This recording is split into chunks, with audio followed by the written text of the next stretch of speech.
Hi, welcome to our first module of the Positive Mindset series. Today we're going to be talking about what is a mind anyway. And this is such an important topic because we talk about what it means to cultivate a positive mindset, and intuitively we all know that, right? We have the days when we wake up discouraged or feeling judgmental about ourselves or our neighbors or the world, and then we realize oh yeah, I feel crummy after that.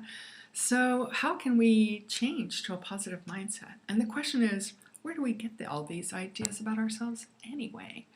So if you want to talk about your mindset, you really need to understand what are the foundations or what are the deeper underpinnings of how you come to your conclusions about yourself and others. And I have found in my own life, it's really embarrassing being an intellectual and a scientist because oftentimes I'm coping with great ideas and grand theories and I really trip over my own shoelaces. So I want you to hear me that I'm not I'm not at a level of mastery, but I am at a level of being able to articulate oh yeah, I visited that terrain, and so I can kind of name it and talk about how we're dealing with it. So I can kind of be a companion for you while you're dealing with whatever it is you're walking through. So what is this? The mind is actually not the brain. So that's the big revelation of, well, it started, I guess, mostly in the 90s. But, it was in the 90s that neurologists developed some unique tagging mechanisms so that they could actually put something like a dye on a receptor site of cellular communication. And we used to think that the nervous system and the brain, all our ideas came from the brain transmitted them via the nervous system pathways down to whatever, arm or finger we wanted to move, or we wanted to have tactile information, and that those communications were kind of linear, almost like billiard balls, like ting, ting, ting, ting, a signal running through the lines. And that is true. That is totally true. But what is also true that was an accidental discovery, oh, they turned on the lights in this one area, and then they went, oh my gosh, look at all this. What they found out by tagging these receptor sites is that, wait a second, there are receptor sites in the gut for nervous system neurochemicals, right? There are receptor sites on the surface of organs. There are receptor sites all over the dadgum place for these neurocommunication vehicles, i.e. these neurochemicals, right, that transmit the connection. So they were like, whoa. It's not just the brain that's doing the thinking. The second aspect of the mind in terms of science that we need to really grok is that if you have certain signals happening that are repeated in volume and in synchronization, you have something that we'll call a vibration or a signal set. So our body, it's been proven scientifically that our body is an information field that is signaling all the time. So, our cell phone looks like a box, right? So if we talked about the cell phone and we were visiting from outer space, we wouldn't know if the cell phone, what it was, right? We would just know that people put it to their ears. We didn't know if it was we wouldn't know what it was about. But you and I know that the cell phone is signaling and receiving all the time, right? It's updating data. It might be telling people where you're driving to. It might be giving you summaries of your workout series. It stores all your data for your friends and loved ones and bosses, colleagues that you like and don't like. It's all in there. But it's also signaling updates, updating you, reminding you of things. And the body is like this as well. The body is a living update of the information that flows through you. And so when we talk about people having a certain vibe, that's no joke. They really do have a vibe. And the vibration creates a field. And so we have a field around us that's signaling the world all the time, whether we know it or not, whether we want to admit it or not, it's all in there. So the mind obviously is far beyond the scope of the brain, but the brain you could think of like a television set. It receives and transmits all kinds of things, but it may not be the source. So this brings me to my particular bias. My particular bias is that the balm for the mind is found in the realm of the soul. And the realm of the soul is not just like a thing that stays with us till we die and then leaves. The soul is an active part of our potential, of like our highest potential. And the soul is waiting, like it's sort of like a relative you haven't called. The soul is waiting for us to say, hello, I'm thinking of you, my portal to the divine. Hello, soul, I've made time for you. So we need to ring up the soul, and that happens through meditation, or the mind lacks that quality, and the soul just hangs out waiting to be called. It still keeps you alive, but it doesn't really do anything in your life. So they say knock and the door will be open. So you have to kind of knock on the door of the soul in order to receive some of the benefits that it can transmit. But my strong bias is that you cannot solve a problem at the level it was created. And so in order to cultivate a positive mindset, we have to invite in the possibility that higher realms of mind are available and waiting for us to call them in. So that could be part of our medicine moving forward.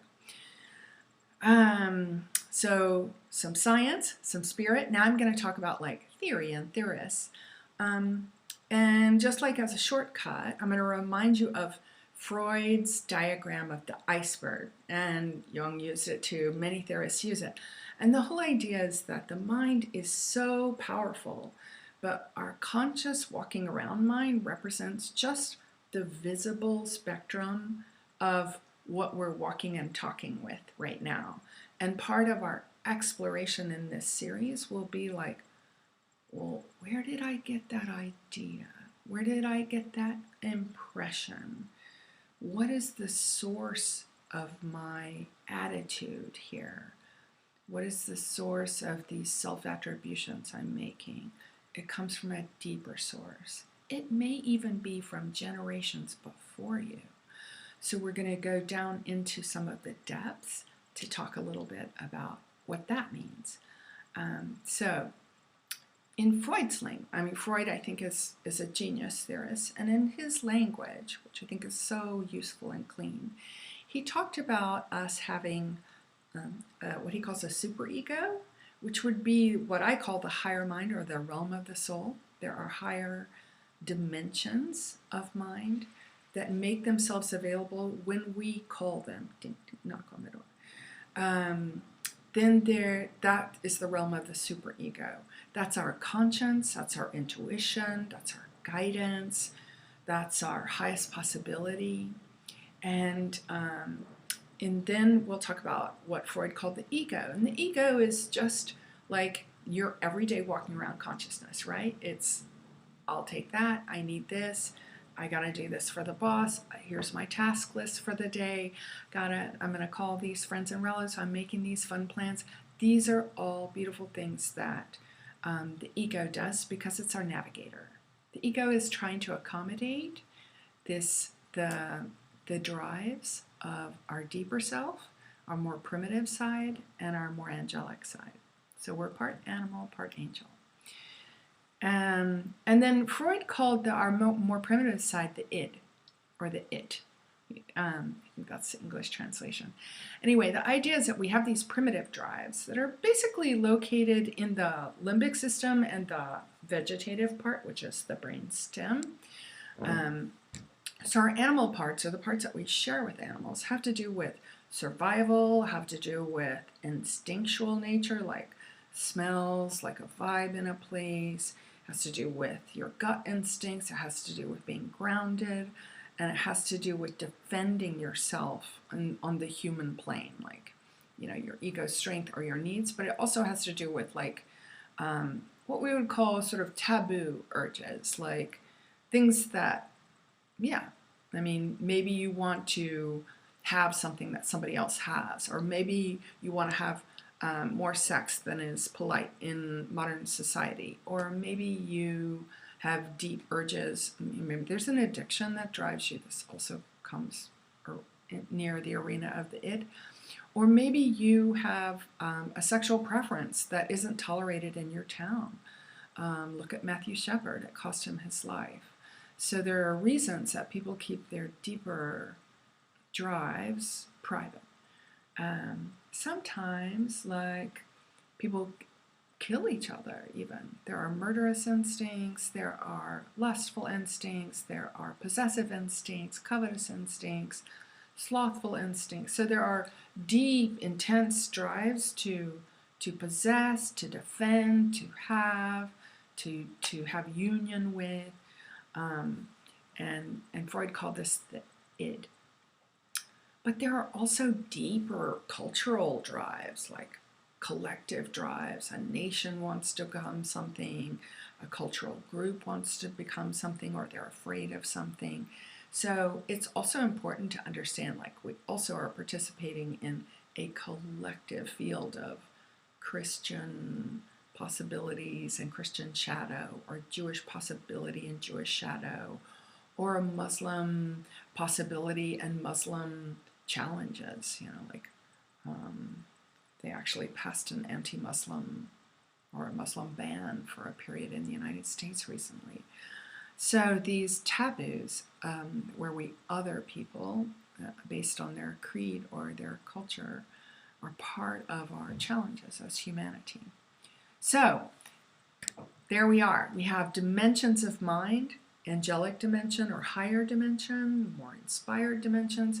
We have our everyday walking around, don't forget the ice at the store dimension, and we have the deeper drives that sometimes are moving us into action to do things before we even know them.